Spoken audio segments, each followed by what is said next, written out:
안녕하세요. 스미다입니다. 오늘은 미얀마 쿠데타에 대해서 알아보겠습니다. 미얀마는 1885년부터 영국의 식민 지배를 받았고 1948년 독립했습니다.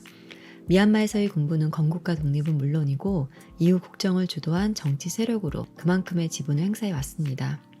미얀마는 다민족 국가로 정부가 인정하는 소수민족만 135개이고 언어도 100여 개가 넘기 때문에 독립 이후 지속된 소수민족과의 분쟁이 가장 큰 배경이 됩니다. 건국의 바탕인 팡농협정도 소수민족들과 연방국가를 건설한다는 것이었습니다. 하지만 건국 이후 인구의 70%를 차지하는 버마족 위주의 중앙집권적 통치가 이루어지면서 소수민족들은 독립 이후 지금까지 독립과 자치를 요구하는 무장투쟁을 벌이고 있습니다. 이런 다양한 민족의 분열 속에서 독립 이후 어렵게 총리로 뽑힌 사람이 있었는데요. 독립 영웅 아웅산 장군이었습니다. 문제는 아웅산이 전국민 투표로 총리에 당선되고 3개월 뒤에 바로 부하들과 함께 암살돼 버립니다. 결국 미얀마는 이런 대혼란 속에서 1962년 쿠데타로 네인이 집권하게 됩니다.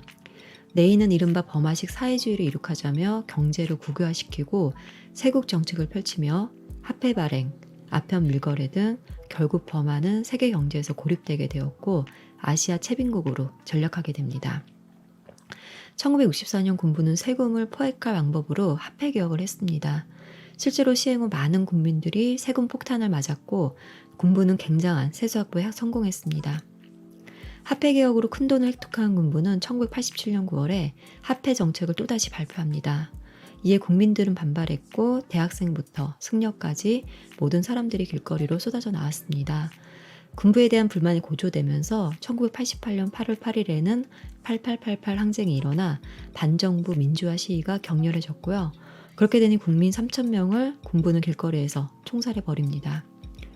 이 항쟁의 끝은 소마웅 장군 등이 조직한 국가법질서 회복위원회 세력이 군부 내에서 쿠데타를 일으켜 네인 군부를 강제 퇴진시키고 민중항쟁은 1988년 9월 18일 종료됩니다. 이때 상징적으로 등장한 인물이 아웅산 장군의 딸 아웅산 수치입니다. 국민적 영웅의 딸이니 군부도 어찌할 수 없는 위치에 서 있는 사람이었습니다. 당시 군부 독재의 종식과 미얀마 민주화를 주도했던 아웅산 수치는 1989년 처음으로 가택연금을 당하게 되는데요.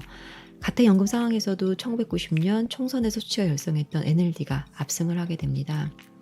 그러나 네인의 군사정권을 퇴진시키는 데 큰 역할을 한 국가법질서 회복위원회 이들도 막상 총선에서 친군부 세력이 참패하자 총선 결과를 무효화하는 추한 모습을 보이며 정권을 독차지하였고 결국 이들은 새로운 군사정부로 이름만 바꾼 군부 독재를 다시 시작하였습니다.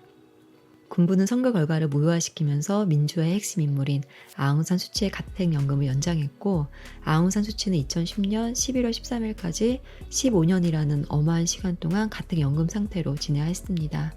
그러다 그녀가 이끄는 NLD가 2015년에 이루어졌던 총선에서 대압승을 거두게 되면서 약 53년간의 군부의 독재로 이어져온 국가군부 독재가 막을 내리게 됩니다.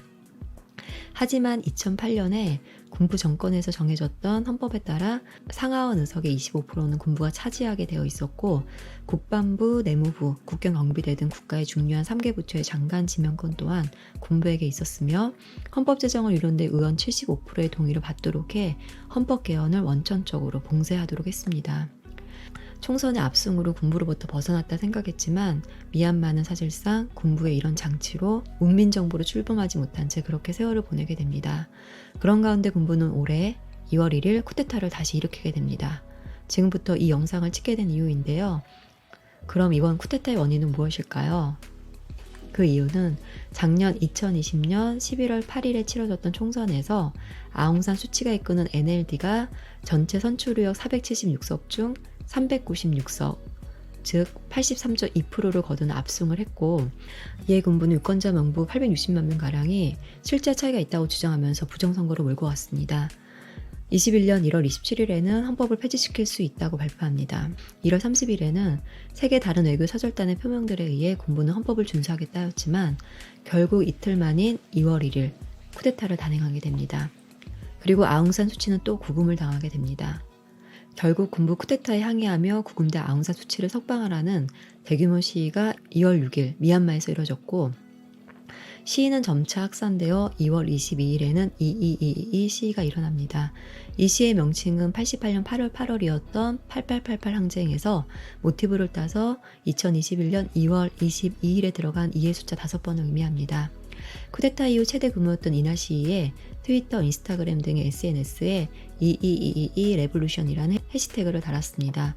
만약 총선을 다시 치룬다고 해도 미얀마 군부 입장에서는 아웅산 수치 고문을 정치권에서 밀어내려 할 겁니다.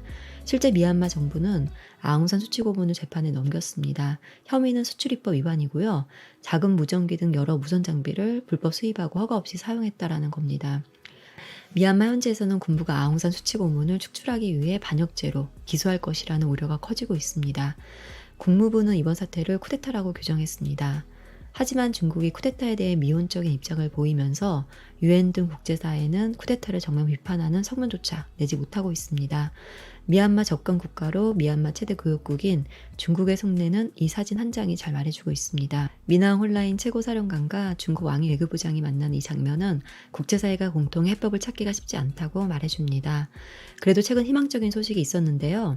동남아 국가연합 아세안은 내정 간섭 불가라는 원칙에 따라 본래 회원국의 국내 정치 문제를 다룬 적이 없었습니다. 하지만 미얀마 유혈 사태가 심각해지자 외교장관 회의에 이어 정상회의가 열렸고 아세안 10개 회원국 정상들이 미얀마 사태 해결을 위해 즉각적인 폭력 중단 등 5개 항에 합의했습니다. 앞으로 아세안은 미얀마 사태에서 중재자로서 역할을 이어갈 전망이고 아세안 하사나 의장과 림 사무총장은 머지않은 시일 내 미얀마를 방문해 군부와 민주진영 간 대화를 중재할 것으로 예상됩니다. 더 이상 희생자 없이 빠른 시일 안에 마무리가 되길 기대해 봅니다. 지금까지 미얀마 쿠데타 사태에 대해서 알아봤습니다. 감사합니다.